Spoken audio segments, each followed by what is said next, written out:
Alright friends, welcome back to my channel. My name's Angel and today's gonna be week 4 of reading 31 books in 31 days.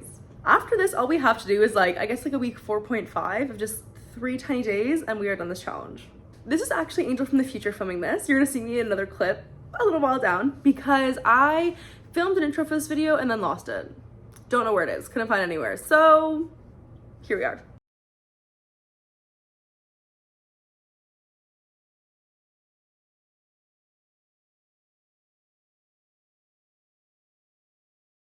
At the time of starting this video, we are still 4 books behind. It's just how it is. I fell behind that first little week and a bit, and I've been very, very good about reading a book a day still, but I have not caught up yet. So, we're gonna see what this video holds. We're gonna see how we do. I'm not really gonna keep this intro going for too long because I generally don't remember what I was reading this day, but let's just go into the clips. Let's just roll the tape.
Alright friends, it is Monday night and my update so far is that I have not started reading yet.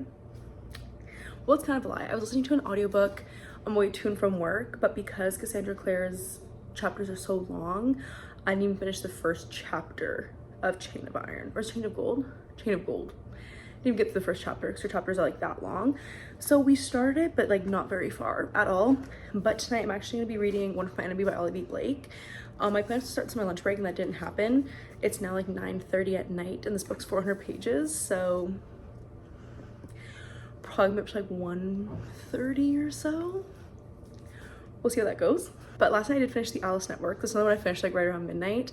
I would say this is a 4 to 4.25 star. I did really enjoy it.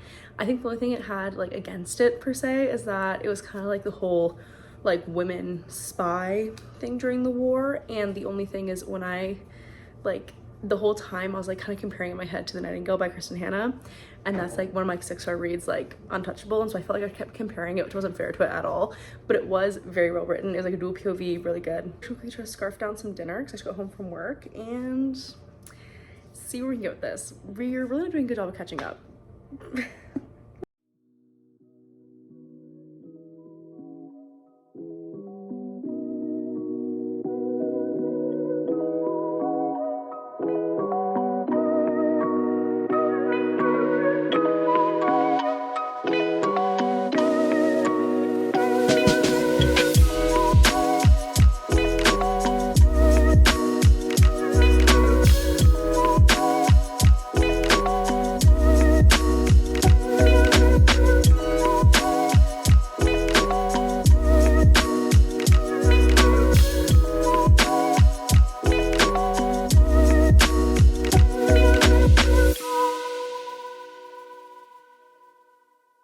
Alright friends, it is now Wednesday, and I'm happy to announce that I did finish my books the past 2 days, but I did not get ahead either.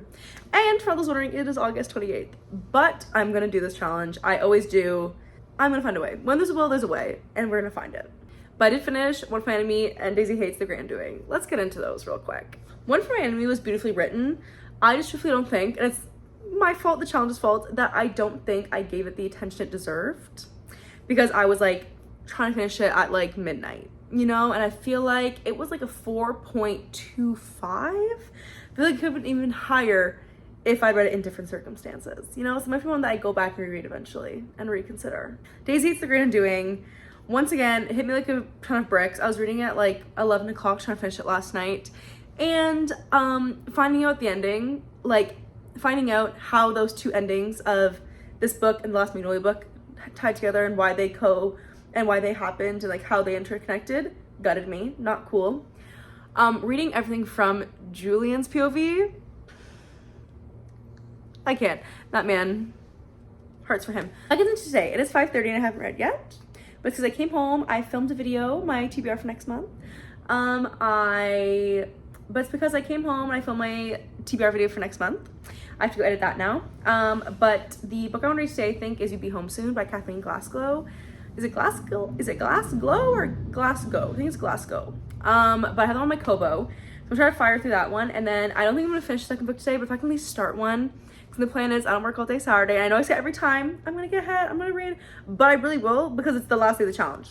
So I would love to get at least a little bit ahead. So I'm not trying to read 4 books in one day. Or really 5 books in one day. We gotta get ahead now. Okay, anyways, I should probably stop talking and yapping and go read. So, wish me luck, guys. Wish me luck.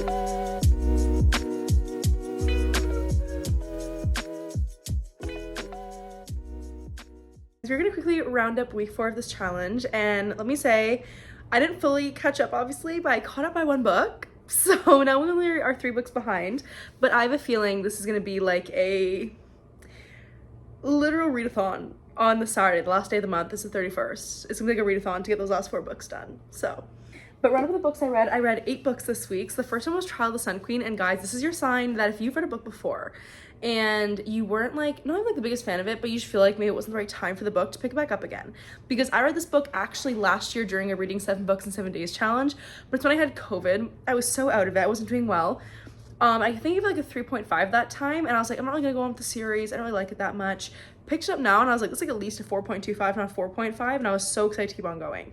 So maybe try to give it like a second chance if you're not sure about it, because I really enjoyed this so much that I also read the second book this week too, so we'll see that soon. The Ministry of Time, and this one I got from Book of the Month, actually because Destiny Sidwell raved for this book and that was like really good.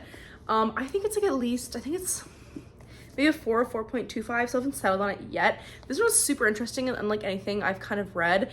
It gave me the kind of, I know it's like not the same, and it's not the same at all. Like, don't take this correlation like deeply because my mind just, anyways. It reminds me of like Loki. Like the series where they have like the like time thing going on there. Reminds me of the same kind of thing. It's not, but I think just they're very, anyways, I'm tired. But it's kind of more like a sci-fi kind of feel. It was really interesting. Then I read The Alice Network, and like I said, I think it's like a 4.25, and I've already touched on this. My main thing with this one is just that I feel like I kept comparing it to The Nightingale, and that's why it lost some points. There was nothing against it.